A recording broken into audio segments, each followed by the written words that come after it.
Of course, MMFF, and so, ano siya eh, hindi lang kasi siya horror, meron din konting love story and everything. So, all in one na siya, and it's very exciting, thrilling. Sana, yun yung abangan nila. Yun. So, ano yung bagong mahain ng Katniel Love Team dito sa sa pelikulang to na hindi pa nakita ng mga fans, ng mga taga-subaybay sa inyo? Wait lang, babatiin ko lang ito. Kala ko hindi na naman buhay. Nandito ka Hindi, ba? uma-action kami ni Catherine dito eh. Medyo uma-action kami. Okay. Gano'n ka ma-action? Hindi naman sobra. Sakto na. Sakto lang. Oh, so sa iba horror siya, may mga na-experience ba kayo na parang mga horror experiences dito? Habang nagsushooting, may mga anong ba kayo? Yung mga locations namin, scary talaga. So, yung double ko last shooting, parang 3 tao yung nakita ng pugot yung ulo. Yung na walang ulo pala. So, sa ibang tao, meron yung mga kwento-kwento. Pero sa aming dalawa, yan, thank God wala na. Wag naman sana, yan, wala naman. So, yun naman, siguro kasi, wala.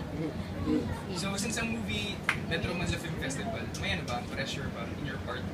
Especially your headlining Star Cinema. Parang kayo yung representative ng Star Cinema sa Yeah. legal.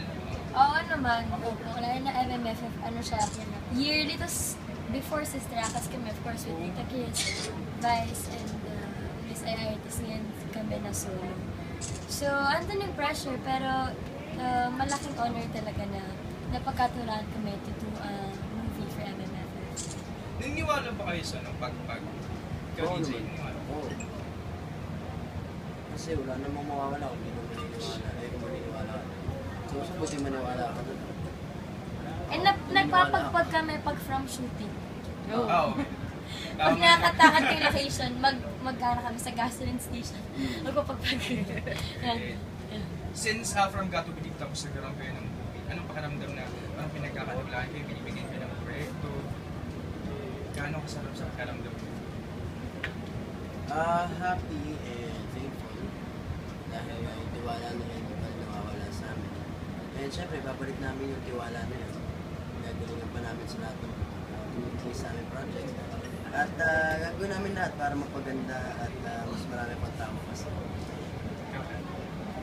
Po? Ano, masaya syempre. Mga puyat na. Kasi hindi nila rin kami, alam mo yun, may tiwala talaga rin sila sa amin.